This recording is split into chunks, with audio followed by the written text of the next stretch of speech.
សួស្តីអ្នកទាំងអស់គ្នាស្វាគមន៍មកកាន់ការបង្រៀនពីរបៀបនៃការផ្ទេរទំនិញដើម្បីធ្វើការផ្ទេរទំនិញនៅក្នុងកម្មវិធី The Inventory Cloud ជាដំបូងលោកអ្នកត្រូវคลิกចូលទៅក្នុង Module Stock បន្ទាប់មកคลิกនៅលើពាក្យ Transfer Product រួចคลิกនៅលើប៊ូតុង Create ដើម្បីធ្វើការផ្ទេរសម្រាប់ record លោកអ្នកអាចធ្វើការបំពេញដោយផ្ទាល់ឬអាចរំលងនោះ system នឹងចាក់ record នោះចូលនៅស្វ័យប្រវត្តិធ្វើការជ្រើសរើសថ្ងៃខែដែលលោកអ្នកត្រូវធ្វើការផ្ទេរជ្រើសរើសឈ្មោះសាខានិងឃ្លាំងដែលត្រូវផ្ទេរចេញជ្រើសរើសឈ្មោះសាខានិងឃ្លាំងដែលត្រូវទទួលទំនិញបំពេញ reference ដែលជាព័ត៌មាននៃការផ្ទេរคลิกត្រង់នេះដើម្បីជ្រើសរើសមុខទំនិញដែលត្រូវផ្ទេររួចคลิกនៅលើប៊ូតុង OK បំពេញចំនួនដែលលោកអ្នកត្រូវផ្ទេររួច Enter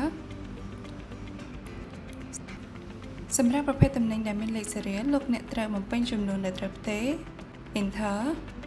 បន្ទាប់មកបំពេញចំនួនទៅតាមលេខស៊េរីលណាមួយដែលលោកអ្នកជ្រើសរើសផ្ទេររួចคลิก OK សម្រាប់ប្រភេទទំនិញដែលមានកាលបរិច្ឆេទផុតកំណត់លោកអ្នកត្រូវបំពេញចំនួនរួច Enter បន្ទាប់មកបំពេញចំនួនទៅតាមកាលបរិច្ឆេទណាមួយដែលត្រូវផ្ទេររួចคลิกនៅលើប៊ូតុង OK ពិនិត្យចំនួននិងຂະຫນាតឡើងវិញរួចคลิก Saveคลิกនៅលើប៊ូតុង Print ប្រសិនបើលោកអ្នកចង់ធ្វើការ print ឯកសារនោះចេញ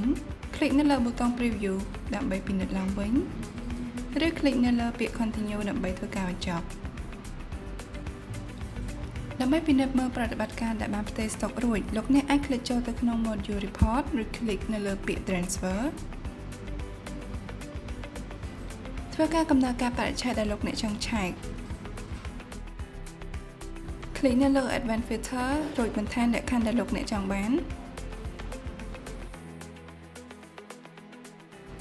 លោកអ្នកអាចធ្វើការជ្រើសរើសបង្ហាញ report បែបសង្ខេបឬសម្រាយលម្អិតបន្ទាប់មកคลิกនៅលើប៊ូតុង Apply